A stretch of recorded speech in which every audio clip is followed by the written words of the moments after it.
Times Magazine in San Diego with another installment of our video series, Naturally Inspired, where we feel good, live simply, and laugh more. And today I'm talking with Tris Thorp. She's an amazing empowerment breakthrough coach, acclaimed speaker, and the author of the life-changing book, Healing Your Heart, Rewrite Your Story with Awareness and Intention. Welcome, Tris. I'm so excited to connect with you today. Oh, I'm so excited to be here with you as always, Erin. Thank you for having me. Absolutely. So Tris and I recently chatted, and since she's been taking flying lessons, a lot of our conversations were filled with flying analogies. And they were so fitting for what's going on in the world right now. I thought maybe we could play around with that a bit today in the context of what's happening globally. What do you think? Does that work? I think it's great. If there's anything I've learned since flying is there are so many metaphors for life and especially how things have been unfolding in 2020. So let's do it. Oh my gosh, right? Okay, so during our recent chat, you mentioned this feeling of like flying through the clouds in this gray white space, just like hovering and floating and feeling disconnected with reality and not knowing, which way is up and which way is down. And that really struck a chord with me because I'm feeling that way, a lot with the pandemic. And I know that it would strike a chord with the people who are watching it too, because I just, again, have a feeling that a lot more people are feeling this way. So I thought maybe we could start there because I know you've experienced being in this space multiple times in your life. So just again, with other people experiencing it maybe for the first time globally, I thought, yeah, let's just start here and chat about this.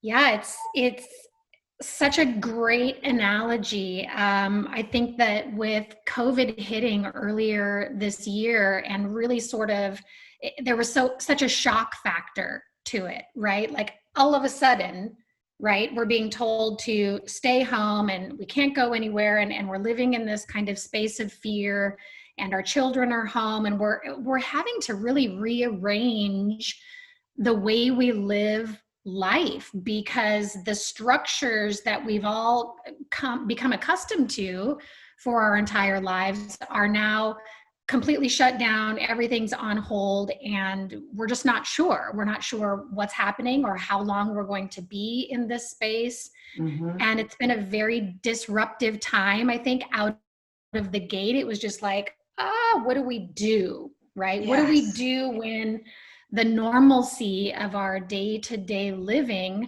has been pulled out from underneath us and we no longer have the job to go to. The children are now at home. We're not able to see our friends and our family and, even just everyday things like going to the beach or going to the library or going out for coffee, those things are all, it's just like stay home, lock the doors, wear your mask, and let's hope to survive this.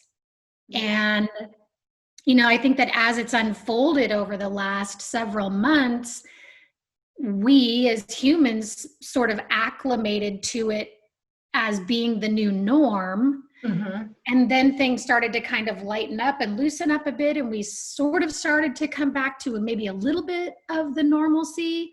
And then the second wave hits. And I think, at this point, what I'm experiencing personally and what a lot of my clients and students are also experiencing, and even in just talking with you, right, and girlfriends, family, is that no one knows what to do. Yeah. No one knows what to do in terms of their jobs. Like, do I have to change careers because maybe I lost my job? Or, how do I homeschool my children? And do I even actually love the partner that I've been living with all this time? And how do I redefine who I am in preparation for coming back into life? And I won't even go as far as to say getting back to normal because that's just never going to happen. It's gone forever. Right. And so I think that a lot of us are just sort of floating in this limbo space and doing the best that we can to deal with our energy, our mindset, and our emotions because it's so confusing. Like it just came from out of nowhere. Right. And really no one knows what to do. Right. And you're absolutely right. It's this whole like, it's not even, I don't even know if it's a reevaluation of everything, but it is just like, well, who am I? Yeah, if I lost my job or my work, you know, I do have work, but maybe I have less of it, or now all of a sudden I'm this, you know, this homeschooling teacher that I never was before, or yeah, what are my kids gonna do when school starts again, which some of them have already started, or next week? Like, it's just, yeah, this whole, it's like you can't even get to the answers, I guess, of those questions because they're just so much up in the air. So yeah, So much up in the air. so much up in the air, right? So much turbulence. Lots and lots of turbulence this year. Lots and lots of it. Yeah. So then how does somebody, like, you know, climb their way out of it? You've got a very, you know, long-term background in spiritual teachings, and so I know you've got a lot to say about, like, okay, so we're in this space, and how do we be okay with the fact that we're like floating around in the clouds and waiting to figure out what the next place is that we need to be? It's a great question, and I wish that I had the answers. The best that I can offer in this conversation is my own experience. Mm-hmm. And a lot of what I teach and have been teaching for the past 20 years is based on previous experience. I've landed in my own version of rock bottom. I've been homeless and had to start over, have lost everything 3 times before all of this began. And so I have experience in needing to figure out how to thrive while surviving, or Mm-hmm. survive while thriving. And, you know, if the two can even coexist, I'm not even quite sure, right? Yeah. I have been leading up to this pandemic for the past year. I have been entering the space of getting a divorce Mm-hmm. from the person who I believed I was going to spend my whole life with. And it, very much like COVID, he changed his mind seemingly out of the blue. So it's just like, was this whole series of events that one moment I, you know, could see that there were some potential cracks in the foundation and was doing my work to fix that. And then the next thing I knew, he was just gone and pulled everything out with him, right? Yeah. So I really, for the past year, have been in this space of, what the hell just happened, right? Yeah. Like my whole world just fell out from underneath me. Yeah. And I sort of felt like I was spinning out of control, like Mm-hmm. I was sort of floating in this, it was almost like I left my body or something, you know? And I'm Yeah. like, who am I now? Like, now that I don't have my husband and my stepchildren and our teaching careers together, because we were very much in the spotlight together, and what about the dreams and the promises and all of the plans, and, you know? Yeah. And so I think for me, how I find my way out of such things comes first and foremost through allowing myself to be with what is. Mm-hmm. And that's anything but easy. Oh God, yeah. It's anything but easy, right? Mm-hmm. So many people, here I am a year later, and I'm like, you know, finding my way still through the next layers, right? Because we're always peeling back layers of our experiences. And I think that when we're in this sort of in between place where I am right now, I feel like, okay, like all of that was initiated a year ago, and I don't feel like I've really landed over in my next chapter yet. Yeah. And so I've been hovering in this, like, what do I do and where do I go? And to just really get clear on what is it that I'm experiencing in this moment. Just and it really requires a level of self-honesty as well, because so many of us, I think this will resonate with you and anyone who's watching this as well, is that, you know, when the proverbial stuff hits the fan and life spins out of control and we don't know what to do and there's nothing to grab onto and we're just kind of frantic in this space, what we often do is scramble. to try to get away from the discomfort. Yes, yes. So a lot of people have been scrambling to the liquor store, into the wine and beverage place. I know I fell into that in the very beginning too, because I was like, I don't know what's going on. So I found myself drinking a little bit and trying to figure out ways to busy myself. Like, I got to get busy doing these things because I have so much discomfort. I don't know what we're doing here. And then I kind of settled into it. And then plus, I just feel, yeah, you're right. There's a lot of scrambling. There's a lot of, I personally scramble too when stuff happens to me. As you know, I've had a similar traumatic experience that happened to me before COVID hit as well. And so I was already kind of floating, and then there's this COVID experience, and then it's like, yeah, well, you're just hanging out in this space and trying to figure it out. And at first it is the scrambling. And the scrambling, yeah, it's just like this frantic feeling of, yeah, I don't want to be here. This wasn't supposed to happen. This isn't the story. This wasn't the future that was supposed to be happening to me. So yeah. Yeah, and it really comes down to that internal sense of a loss of control. Mm-hmm. And even though we're never in control of anything in life, right? The only thing we can control are our thoughts sometimes, our emotions sometimes, and really the choices that we make in any given moment are the only things that we have control over. And so, however, that being said, most of us have convinced ourselves that we got life under control. Our relationships are good, or maybe they're not great, but it's okay because nothing's perfect, and we've learned to compromise, sometimes in unhealthy ways, sometimes in healthy ways. And we've got the career handled, and if we don't have it, then we're at least exploring new options, but life is pretty much okay, and we feel like we've got things somewhat under control.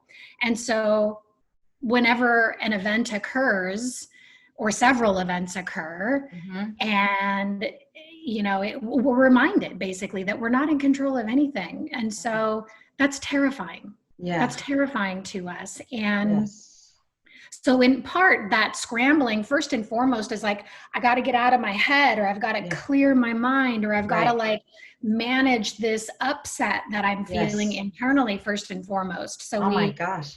We go to the television, we have sex, we go to the liquor cabinet, we make plans with friends, we shop, we do whatever it is that we do. And we have a lot of healthy distractions that we do also. Yeah. But at the end of the day, we're distracting ourselves because it's it's our only known way to sort of anchor ourselves back into some semblance of like feeling grounded. And then we're like, okay, now how can I control this person? Right. So that the relationship feels secure? And how can I control this outcome so that I feel stable, in my career or my family dynamic or my life?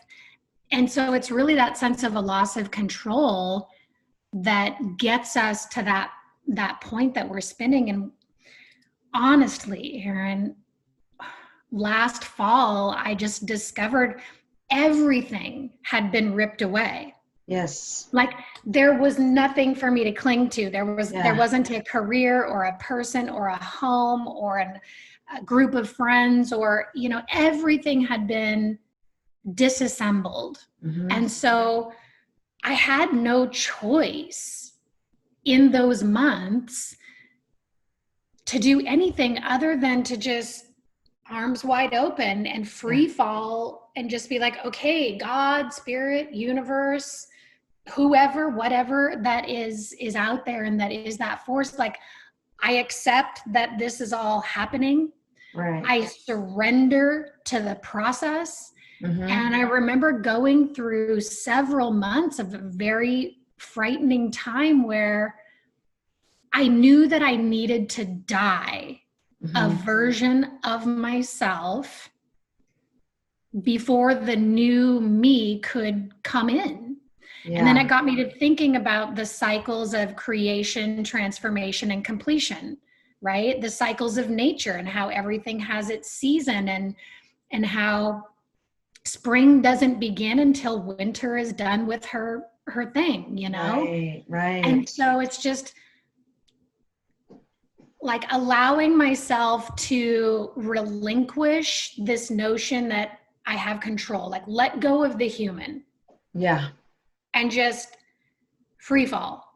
Whatever that looks like, sounds Right. like, feels like, just be in the swirl. And it was terrifying. And I sobbed, and there were months that I couldn't get out of bed, and I was having trouble eating, and I lost a ton of weight and just was directionless. And it was just, I allowed myself to get used to, okay, I surrender all of it to the feet of God or goddess or the universe. I was like, whoever or whatever's got things handled there. Right.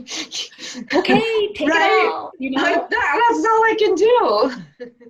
Yeah, and I had just begun entering sort of that period where I was like, okay, this is who I am now. Like for the last 6 months, all I do is wander through life, just following whatever I'm supposed to do. If I feel like sobbing it out for 3 hours, or sleeping half the day, or exercising, or going to the, you know, and then COVID hits, and I'm just like, dear God. And I think this is probably true for a lot of us, you know, many of us are going through life, and then as if life isn't difficult enough, right? And here comes COVID. But I think the biggest thing that when you and I spoke the other day, and what's really relevant for this conversation, is that regardless of whether things were falling apart before COVID for you, or things were amazing and then COVID, like regardless, we are all in this flux right now, this in-between stage of like, life isn't what it once was, and it's not yet what it's about to become. And I think many of us are feeling a little like agitated, like, I'm just ready to get back to something, whatever that might be. And that can be a very frustrating space to just be suspended in. Yeah, that's exactly it. I found that one of the ways, so I had that a lot more, that frustrating space, and then summer came along, and then you did get an opportunity to kind of relax a little bit, like the grocery store trips weren't as terrifying to go to, you know, it's just, okay, wear your mask, wash your hands, you're fine. And then nature had it, you know, like, so here in Portland, it was kind of hard to get outside. And then once I was able to be outside in nature, that to me felt more grounding, you know, so that nervous energy that I had all the time, like, it feels way better. I don't know, like if it's going to go back into another space once, you know, fall and winter come. But it's interesting that you said that about the seasons, you know, the birth and death cycles of seasons. It was almost like that first season of COVID hitting and going through the big cycle of that big, huge nervous system rush, and then into the summertime one, which has its own birth and death cycle, and, you know, and just being okay with those. But yeah, it's hard, I think, like you say, the surrendering part, which you have demonstrated so eloquently, just being able to do that, like, just like you say, God, goddess, universe, I'm just gonna have to free fall into this because I am obviously going along for this ride. And so you know, one of the things that I find so wonderful about you is your ability to be such a good model for how you, like, not like I've ever wanted you to be going through these experiences, but you've gone through them so many times that you've been able to, you do come back, you bounce back, and you recreate and rebirth this new version of yourself that is an even better version. So like, you're so great at empowering yourself and helping to empower other people into becoming the next best version of themselves, no matter what they're going through or what just happened to them or what their story is, was, or is becoming. Well, thank you for saying that. It's one thing for me to sit here today and, like, you know, it's one thing to listen to people have conversations about this, or to listen to someone tell their story, and it's another thing entirely to be in it. So I can assure you that what may appear to other people who are watching me through this journey. I've got several hundred people in my Always Be Rising Facebook group that are like, I get in there and post about flying and challenges, and I'm in there sobbing, and then I'm in there like, yay, I had a win. I'm so, it's up and down. And so I can see how it would be inspiring. My journey would be inspiring for many people, because in spite of everything that has occurred and continues to occur, that I continue to rise. And that's my mantra every day, is always be rising, always be rising, always be rising. And then there's also these moments that you have to just say, today is not a day to rise. Today's a day to just lay in the bed and sob, or today's a day to journal and ugly cry. Because I'll tell you, it may look inspiring on this end of things, but if you lived inside of my home with me for the past year, you would have seen all of the ugly, not so empowering and just like devastating moments of, catharsis and just wanting to die. I mean, not from a suicidal place, but just like, so many nights I would sob myself to sleep and just be like, like, God, if you wanted to just like take me while I'm sleeping peacefully in the night, that'd be cool. I'd be okay with, I'd wake up the next morning and I'd be like, I'm drawing breath once again, so it's there's nothing fun about, there's nothing pretty about it.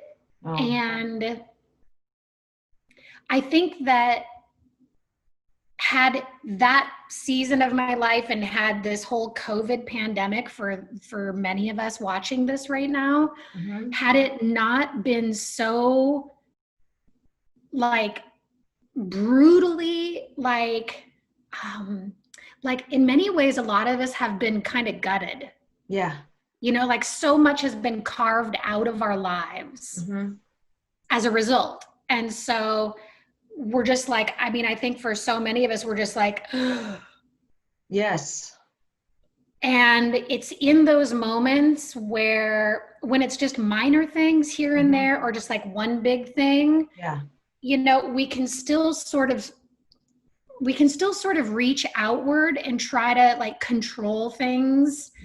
And yet this has just been such a ridiculous, like, this just isn't happening. Like, are we living in some kind of like apocalyptic time? Right.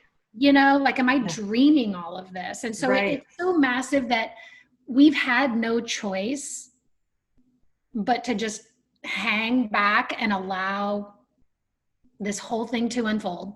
Right.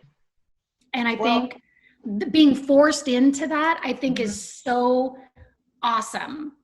Terrible. And yet I'm going to venture to say, the majority of us would never have turned our lives inside out and upside down voluntarily. Right.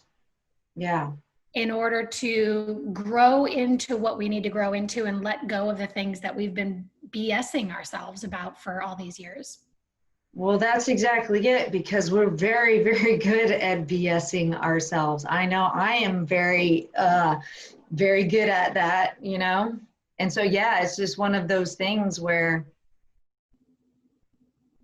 you got forced into taking a really good, hard look at yourself in your life. And that's where the discomfort came in, because you'd see or hear or feel these truths. And you're like, no. But that's all you had time for, really, was kind of looking at those and seeing what they meant and applying meaning to them, whatever that may be, So I guess many of us venture into personal growth because we're interested in it, and we're like, hey, it fuels my soul to consider looking at, the story I've been telling myself, or, getting into personal development work. And yet I think that COVID it's done one of two things. It's either slammed us into doing personal growth work, regardless of whether we wanted to or not. Right. Or on the other extreme, people are just like, I can't deal, and they're completely checked out. Right. Exactly. Yeah. And I've seen both. I know people in both realms for sure.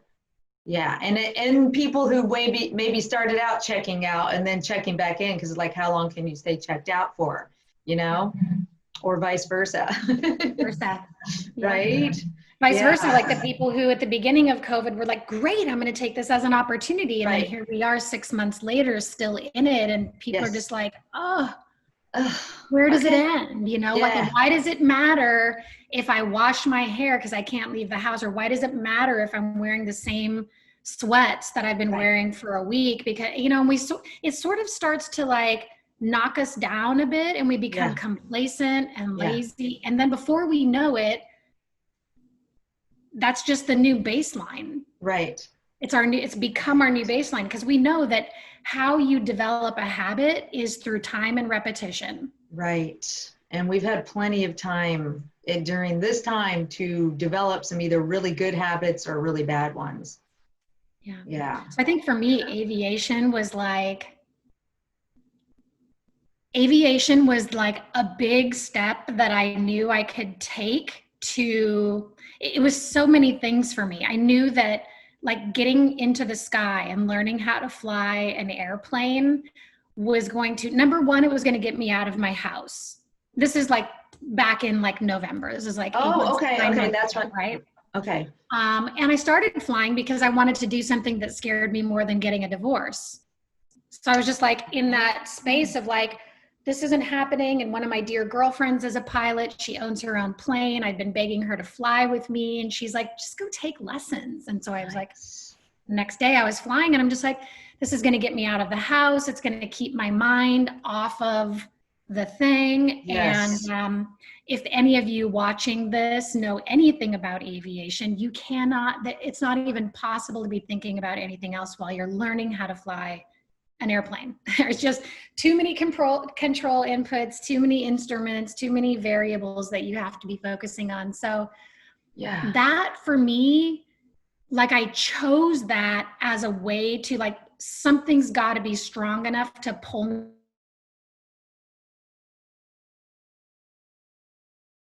It could have killed me. Mm-hmm. Like it could have drained me so substantially, energetically, mentally, and emotionally, that I just wasn't able to recover from it. And so I don't know how aviation got thrown into the mix. It wasn't something that I had previously been interested in learning. It just sort of showed up. And I find that, you know, flying 2 to 4 times a week, depending on the week, that there are so many metaphors for flying to what's happening in my life. You know, it's like every couple of weeks, I'll come up against a pretty big challenge in aviation, and I'll come home and I'll be like, this is my biggest challenge right now in flying a plane or learning something. And how does that relate to what's happening in my life? And I'll like instantaneously, my first fear in flying was the turbulence climbing out, you know, little Cessna 152, you're like bouncing all over the place. And and I just thought how interesting that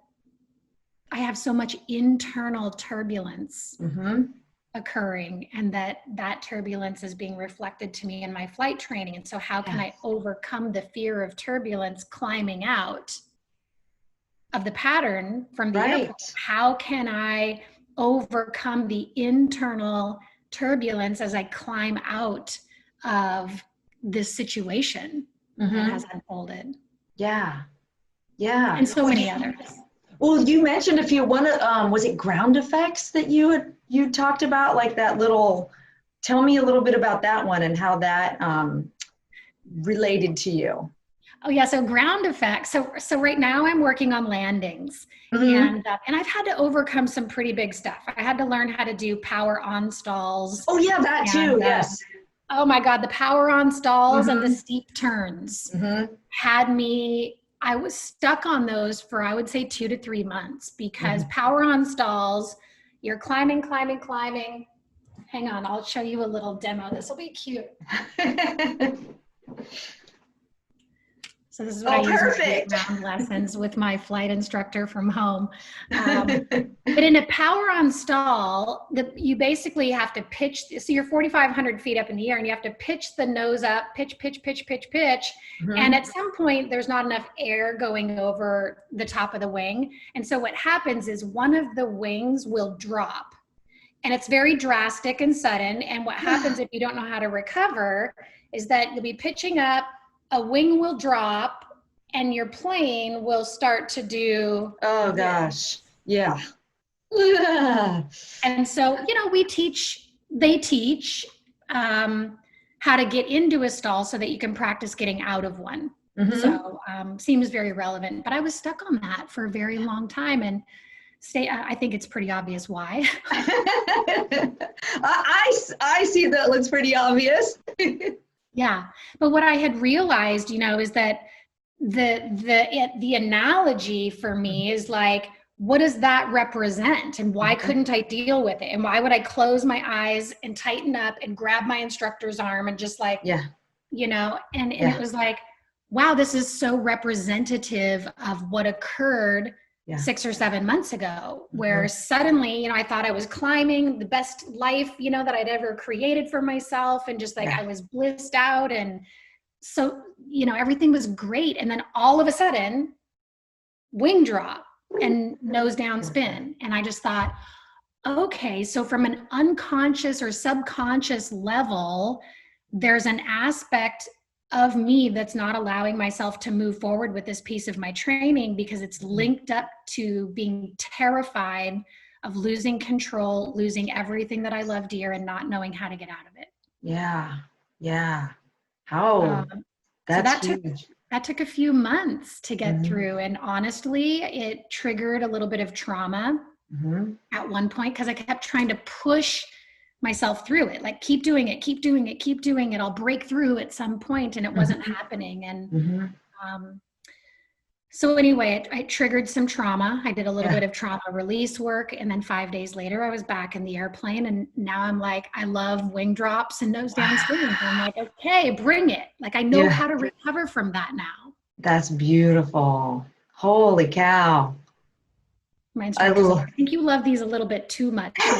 We're going to do some spin training next. That's all we're going to do. He's like, let's get you landing the airplane first. Like, oh, yeah. So we're working on landings now. And landings are challenging from what I've heard from a lot of pilots, and something that you're always working to get better at. But there's so many variables in landings. You really can't teach someone how to land an airplane. You can teach a few of the basics, and there are so many variables, from wind components to the ground effect to getting used to coming in and seeing the runway coming in fast. And there's just a lot going on. There's airspeed, there's altitude, there's several things happening. And as I'm trying to figure out landings, I'm finding that I'm really having trouble transitioning from, like, I can come in for a smooth, like my setup is smooth coming in on final. I'm like an ace at that.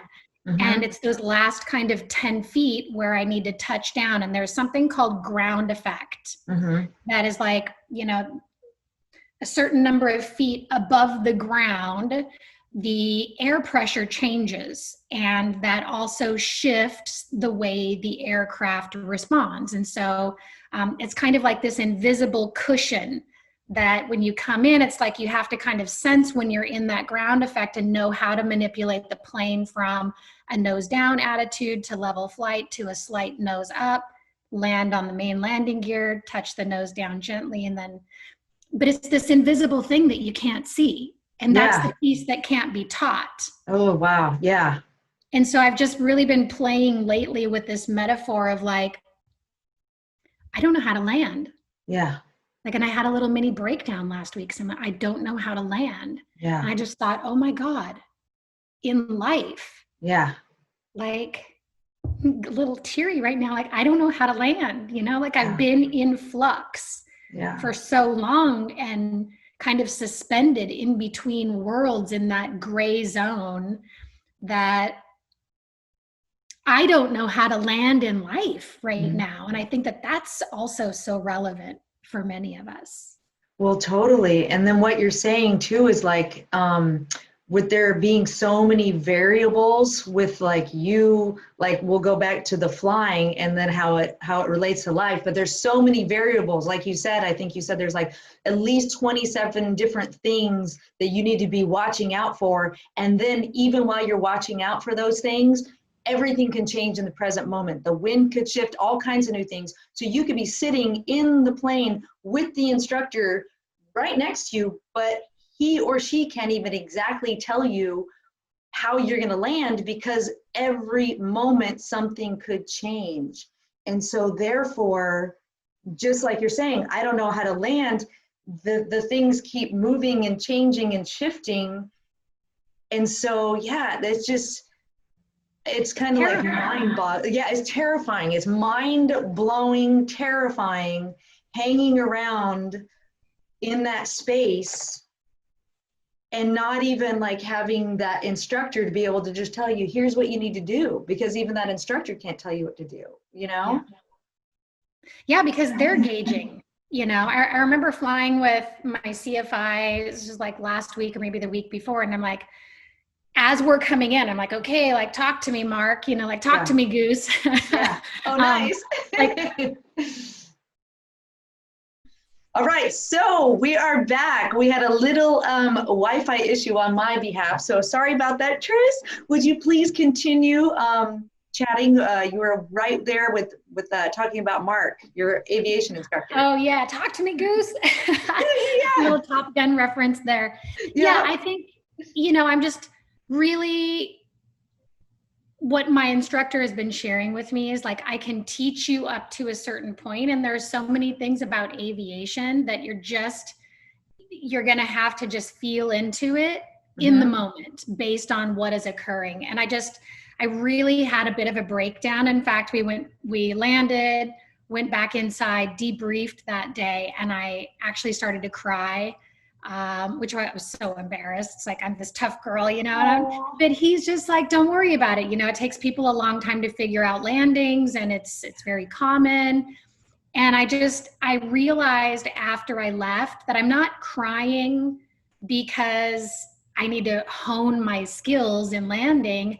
I was crying because I had connected the dots that I don't know how to land in my life. And it was, again, just such a metaphor for this period that I've been in, and not knowing how to touch the wheels on the ground, or is the ground even there? Right. Type of, you know, from a metaphorical perspective. Oh, yeah, obviously totally. When I'm flying, I can see it coming.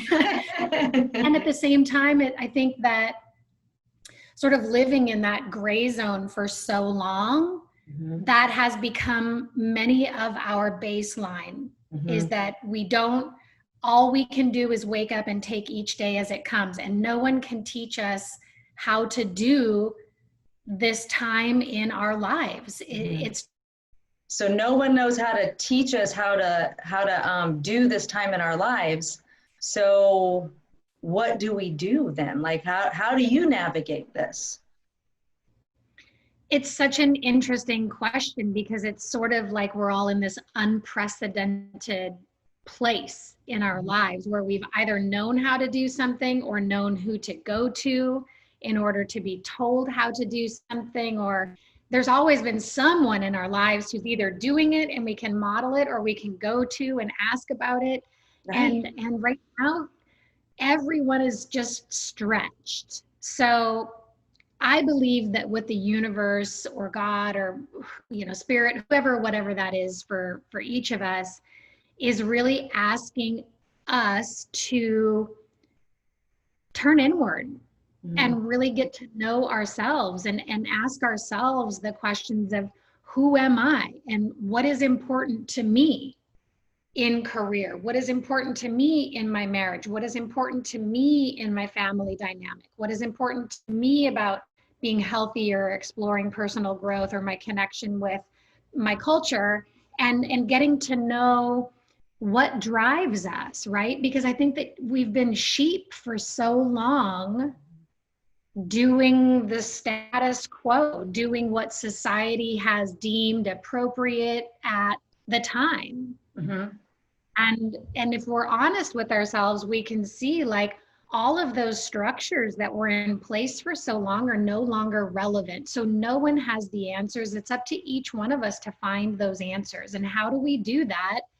For me, it goes back to looking at all of the ancient spiritual teachings, which all say to some degree or another, turn your attention inward, meditate, pray, self-reflect, be honest with yourself, develop communication skills, learn what your values are, establish how to set and enforce healthy boundaries from a place of love so that they don't have to come across as ultimatums. Like, let's go back to the basics of who am I? What's important to me? Why is that important to me? Right. How do I know when I've achieved it or accomplished it or acquired it, right? Like, what are my convincers that tell me I'm finding my own way? Right, right. What needs to be present in my life, or what feedback do I need to be getting in order to know that I'm congruent, I'm in integrity with myself, and I'm on the right path for me, even if I'm not entirely sure where this path is leading. Right. Those are the age-old teachings that so many of us arrive at a point in our lives and we're like, okay, we've got all these things handled. Now let's like go do this really cool silent retreat for a week. And suddenly we're met with, in silence, we're met with all of these things we've been avoiding for so long. So now is the time to turn inside. Yeah. Well, your courses, because I actually have taken them, and I know that you've got the Always Be Rising course, which will be launching here in the next couple of weeks. Your courses are a perfect place to be able to ask those questions, right? Like we do with your guidance, people who take your coursework get an opportunity to sit and ask themselves questions just like you've said. Yeah, I've really got three kind of tiers of coursework that I've identified in my own journey as being critical levels, I guess, to explore. And they're not prerequisites like you have to do this, then this, then this. They're set up to be where you can jump in at any point based on what is most relevant for you in your life right now. So a few years back, I released my first international bestseller, Healing Your Heart, Rewrite Your Story with Awareness and Intention. So I've developed an online immersion course that's 10 weeks long. It's called Rewrite Your Story. And it's basically like a group coaching program where I take a small handful of people. I do keep it limited because it's a pretty intimate group, you know, just based on the things that we're digging up and sharing and moving through. But it's really a process of unpacking your story. I often tell the people in this group, what we're doing in this next 10 weeks is undoing everything that we've ever learned to be successful. We're really rewinding the tape, looking inside, unpacking all of the experiences that have turned us into who we are today. And looking at the pieces to ascertain, what can I get rid of and what do I need to carry forward with me to use as part of the foundation that I stand upon to now blossom this next layer of life. So that's a very powerful one that's great for beginners, great for people who just are ready to do some deeper inner work. And then the follow-up course to that is a new shadow series that I'm launching. I'm going to be doing this fall, I'm going to be doing a 12-week online immersion. And it's basically going to be teaching people how to look at those, well, for lack of a better term, to really look at our dark side. All of those qualities, those characteristics, those attributes of ourselves that we've worked our entire lives to hide because either we've been told by our parents or society that it's not appropriate to express, or maybe they're just things about us that we don't like. And so there's all of this sort of like baggage that we've hidden kind of in the closet or in the attic, so to speak. And it's really important to, when a person is ready, start doing the deeper level work within the subconscious mind. Like, look, let's dig up the darker stuff that we don't want to look at, because the shadow, so many people are like, oh, the shadow, it's like this scary thing. And you know, one of two things will happen when people start coming up against recognizing deeper aspects of themselves that are quote unquote bad. They'll either completely turn away and be like, nope, I'm not looking at that. I can't, that's not me. Nope, because they've been taught to hide that at all costs. Right. The other thing that we inevitably do is we try to reason with or bargain with that side of ourselves to just quietly go away. Yeah. You know, it doesn't. It's like the beach ball. You know, the woman who I learned a lot of shadow work from was the late Debbie Ford. She was one of my teachers and mentors. And one of the great ways, and I've done a lot of studying of Jungian psychology and archetypes and things like that as well. So we bring that into the coursework. Nice. And but Debbie would always refer to it as like the beach ball, right? When you're playing with the beach ball in the water or the pool and you try to push it underwater, like you have to exert a lot of energy to push, to submerge it. And if it gets put from underneath you, it comes up and hits you in the face. Yes. Right. The shadow has similar tendencies, you know, when you're not on your game and someone triggers you in a way and you lose your mind and you blow up, you know, maybe you shout or use language you wouldn't usually use, or you throw something, or you hit someone, or you just act out in some way. And then the end of it, suddenly you're like, oh God, you're exposed. Yeah. So when a person is ready to do that deeper work, which I think society is really perfectly poised, like we as humans are all really at such a great point in our lives. We're like, it's important. It's important that we take a look at the things we've been hiding from ourselves, the things we've been hiding from others, and learn how to congruently step into who we're meant to be. Because when you can do your shadow work, the shadow is no longer scary. It's like the shadow shows up at the door and you're like, oh, hey, what's up? Cool, come on in, let's have a conversation. Like, what do you have to reflect back to me today? Whereas if we're not ready, then we slam the door and pretend like the shadow's not knocking. Right. I love the way you put that. Right? No, that's beautiful though. It's like, what do you have to reflect back to me today? Then it's becoming just it's a conversation between you and the shadow. It's not just like you said, it's not a door slamming anything. It's a good information piece. You're like, okay, so, and it can help guide you on the path towards the lighter parts of yourself versus, just that, I don't know. I just like the way that you're like, hey, come on in, let's have some coffee or something, you know, like an invitation to be there, because we're not going to get rid of the shadow, but also an invitation to like have a different relationship with our shadow. That's right. And we also have positive attributes that we don't want to admit that we have, because for whatever reason we don't think that we're pretty enough, or that we're intelligent enough, or that we, you know, have enough value to add, you know. So there's so many positive shadow qualities that we might see those in other people. Like, we never see ourselves the same way that other people see it. So as we look out at the people in our lives that we admire, respect, look up to, there's a lot of times that we don't believe that we could be that. But are we admiring those things in those people? And then also in the same way, so the things that we see in other people, like, oh, she's got such a great sense of humor, I love her laugh, or whatever it is that we love about this person, they're so confident and poised. And then at the same time, the things that we don't love in a person, and the things like, are they just both of ourselves, that the good and the bad, that, or not the good and the bad, but you know, the positive and the shadow side that we're just reflecting back on ourselves, so we have that within ourselves? It's a great question. And with the shadow, and this is what I teach in the course, like right out of the gate, because so many people have a hard time wrapping their mind around, well, how do I know if it's shadow or if it's just truth, right? Here's the deal.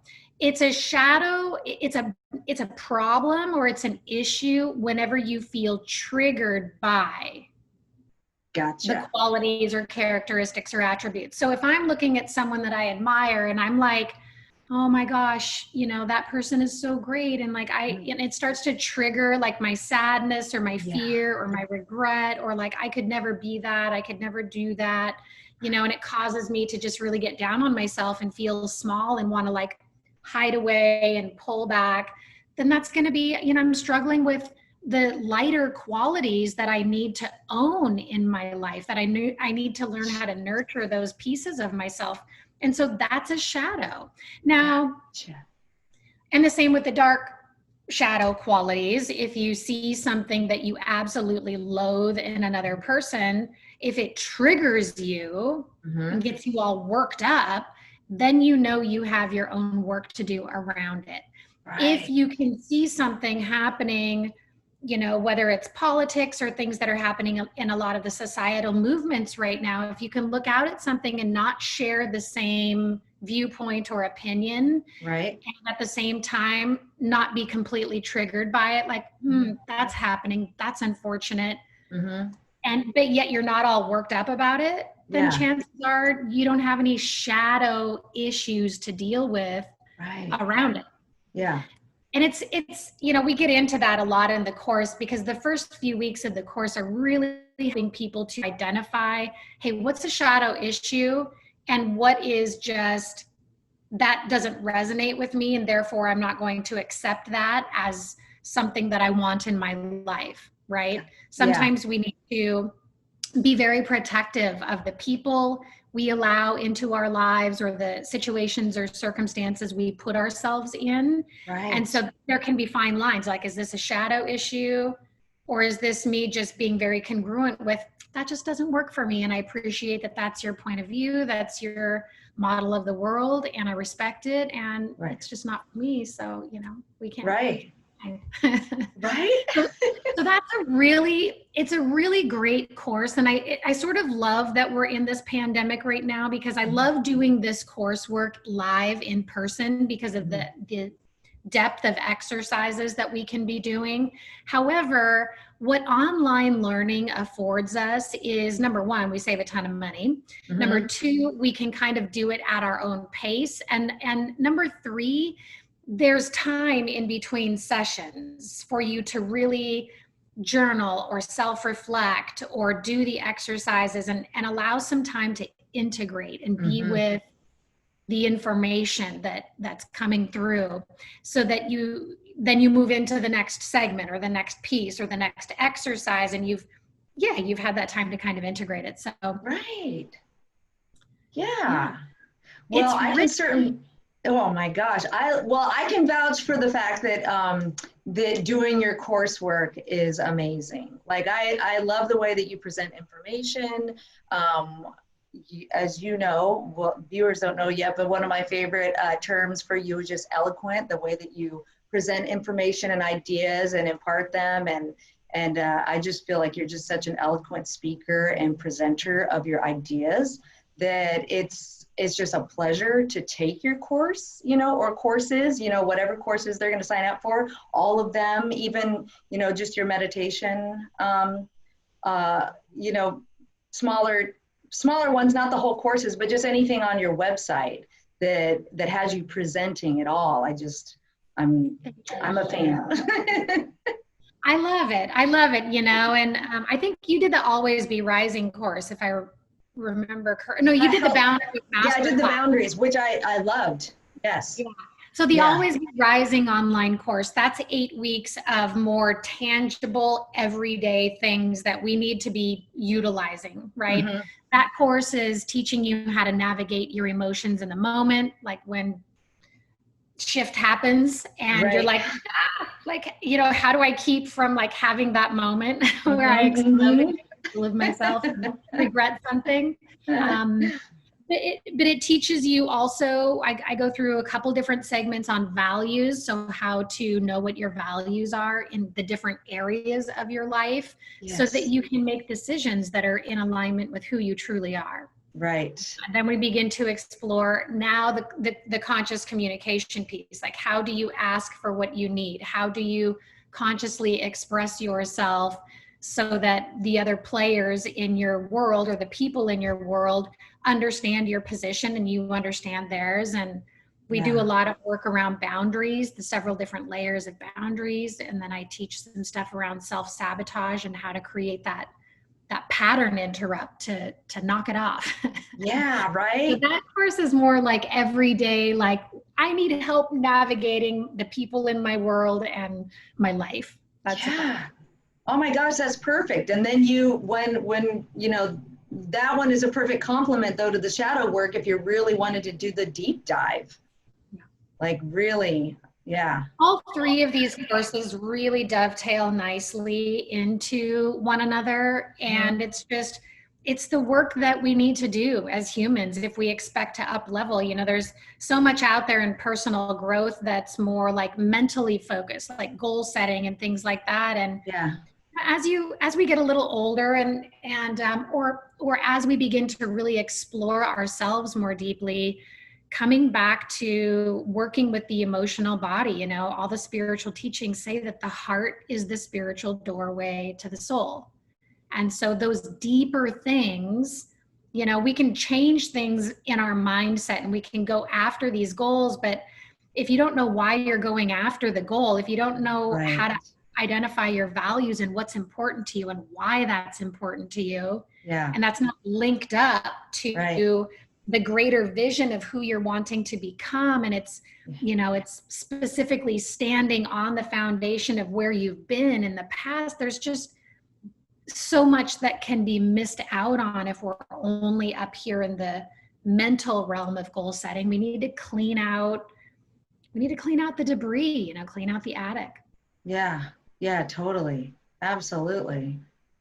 Wow, Tris, you are a wealth of information.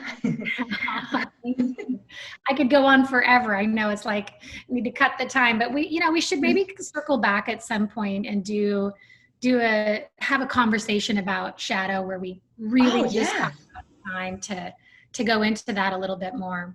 Yeah, absolutely. Yeah. Well, this is super. I mean, I can imagine that you'd have so much goodness to say about that. And you're starting that in October, right? Sometime in October, the Shadow course is Yeah, launching. we're going to start. Yeah, we'll start the first week in October. I haven't locked down the dates yet, but probably within the next week or so. Mhm. And the pricing structure, I'm still kind of throwing together all of the content because there's so much. I want to turn it into like a year-long mentorship program. And I'm like, Amazing. wait a Yeah. minute, let's just like start with the Let's start beginning. So, here, right? Because yeah, let's start at 3 months, add 9 months on, maybe add a few months here and there. Oh, I So we'll, love it. we'll run this October, November, December. It'll be a 3-month course Mhm. we're going into the fall season. So it's a good Yeah. time to go To dark and go. go shadow. Oh, And, yeah. and also that lines up nicely with the beginning of the year and a lot of the, kind of astrological configurations that'll be kind of loosening things up and opening some doorways as we move into 2021. So I think it's just going to be a very rich time for us to plant some seeds in some very deep, fertile soil of who we Hmm. want to be when we come out of the end of this whole crazy thing. Right, right. Yeah, totally. Oh, well, thank you so much. I so appreciate your sharing on this call. I mean, this has just been like awesome as always. So thank you, thank you, thank you. Yeah, So thanks we'll, so much for having me. oh my gosh, absolutely. I'll make sure to put, anybody can go to tristhorp.com and check out all the courses. And I will also post that here so that everybody can see it as well. But I just highly recommend anybody and who's watching this to sign up for any of her courses. Yeah, thank you, Erin. I appreciate that. And it's just, I feel like I'm just doing my best to show up in my life. I'm definitely someone who's on the same path as all of you, and we walk this path together. And I think that as long as we're all committed to doing that, and we walk hand in hand, and some things we can help each other through and other things we just have to figure out on our own. But at least with our people around us, Yeah. we feel more supported in that solo aspect of our internal journey. So right, yeah, it feels like the showing up.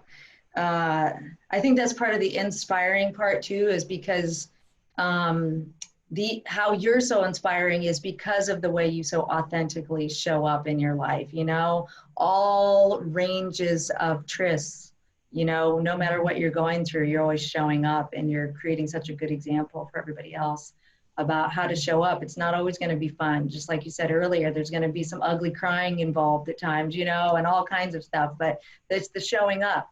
So, and that's the piece. And yeah. Yay. Thank you, Tris. thank you so much, Erin. I look forward to our next chat as always. I do too.